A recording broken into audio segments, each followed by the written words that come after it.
તો મિત્રો આજે આપણે ચંદ્રયાન મિશન 3 વિશે નિબંધ જોવાના છીએ તો ચાલો આપણો વિડિયો ચાલુ કરીએ। Indian Space Research Organisation ISRO દ્વારા લોન્ચ કરવામાં આવેલ મિશન ચંદ્રયાન 2નું ચંદ્ર પર અસફળ લેન્ડિંગ થયાના 4 વર્ષ પછી ફરીથી ભારતીય અવકાશ સંશોધન કેન્દ્ર ઇસરો દ્વારા ચંદ્રયાન 3 લોન્ચિંગ કરવામાં આવ્યું હતું, જે આંધ્રપ્રદેશના શ્રી હરિકોટામાં આવેલ સતીશ ધવન સ્પેસ સેન્ટરમાંથી શુક્રવારે બપોરે 2:35 વાગ્યે લોન્ચ કરાયું છે, જેનું સફળતાપૂર્વક થયું લોન્ચિંગ થઈ ગયું છે, જેને ચંદ્ર પર જતા 42 દિવસનો સમય લાગશે। ભારતના ચંદ્રયાન 3નું ચંદ્રમાના દક્ષિણ ધ્રુવ પર સફળ લેન્ડિંગ થઈ ગયું છે। દક્ષિણી ધ્રુવ પર લેન્ડિંગ કરનારો ભારત વિશ્વનો પહેલો દેશ બન્યો છે। સાથે જ અમેરિકા, ચીન અને સોવિયત યુનિયન બાદ ચાંદની સપાટી પર સોફ્ટ લેન્ડિંગ કરનારો ભારત ચોથો દેશ બની ગયો છે। ચંદ્રયાન 3માં એક લેન્ડર, એક રોવર અને એક પ્રોપલ્શન મોડ્યુલ લાગેલા છે, જેનું કુલ વજન 3900 કિલોગ્રામ છે। ચંદ્રયાન 3 ભારતના ચંદ્રભિયાનનું ત્રીજું અવકાશયાન છે।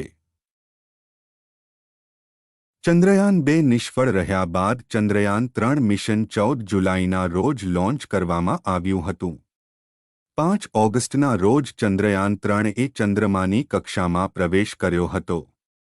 રોવરને લેન્ડિંગ કરાવીને ચંદ્રની સપાટી અને તેની અંદર થતા ફેરફારો તથા વાતાવરણમાં થતા ફેરફારોની તપાસ કરવીનો આશય છે।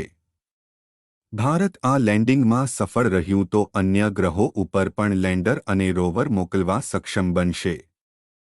ચંદ્રયાન 3માં કુલ 6 પેલોડ્સ લગાવવામાં આવેલા છે, જેથી તેની ક્ષમતામાં વધારો થાય। પ્રોપલ્શન મોડ્યુલમાં શેપ નામનો પેલોડ લગાવેલો છે।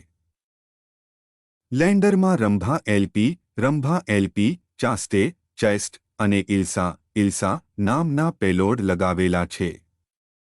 રોવરમાં એપીએક્સએસ અને લિબ્સ નામના પેલોડ લાગેલા છે। લેન્ડરોવર ચંદ્રનો 1 દિવસ એટલે કે પૃથ્વીના 14 દિવસ સુધી કામ કરી શકશે। લેન્ડરોવરમાં લગાવેલા પેલોડ્સ 6 મહિના સુધી કામ કરવા માટે સક્ષમ છે અને કદાચ તેનાથી પણ વધારે સમય કામ કરી શકે છે। રોકેટ દ્વારા ચંદ્રયાન 3ને અવકાશમાં લઈ જવામાં આવશે। આ રોકેટનું વજન 142 ટન જ્યારે ઊંચાઈ 143 ફૂટ છે। આ રોકેટને પહેલા કહેતા હતા, જે 6 વખત સફળતા હાંસલ કરી ચૂક્યું છે।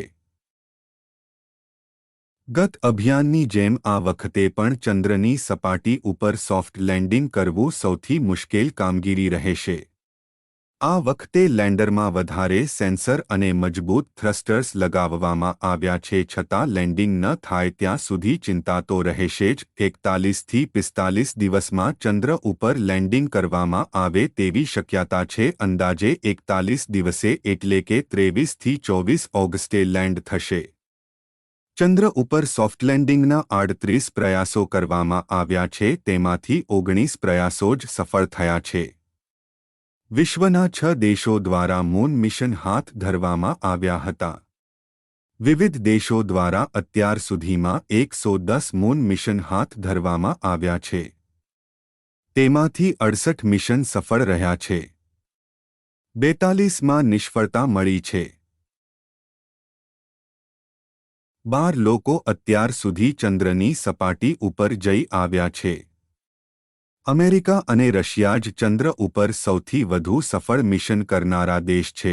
તેમના કુલ 64 મિશનમાંથી 43 મિશન સફળ થયા છે। અમેરિકા, રશિયા અને ચીન જ ચંદ્ર ઉપર સોફ્ટ લેન્ડિંગ કરવામાં સફળ રહ્યા છે।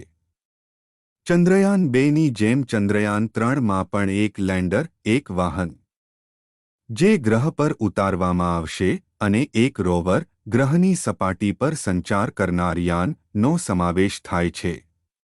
આ લેન્ડર તથા રોવરને ચંદ્ર પરના 1 દિવસના સૂર્યપ્રકાશ પર કામ કરી શકે તે રીતે ડિઝાઇન કરવામાં આવ્યા છે। તેનો અર્થ એ થાય કે તેઓ પૃથ્વીના 14 દિવસના સમયગાળા સુધી અવલોકન નોંધવાનું ચાલુ રાખશે। ભારતે ચંદ્રયાન-2 મિશન વખતે યાનને ચંદ્ર પર ઉતારવાનો પ્રયાસ કર્યો હતો, પરંતુ વિક્રમ લેન્ડર ચંદ્ર પર તૂટી પડ્યું હતું. તે નિષ્ફળતામાંથી પાઠ ભણીને ચંદ્રયાન-3માં જરૂરી ફેરફાર કરવામાં આવ્યા છે.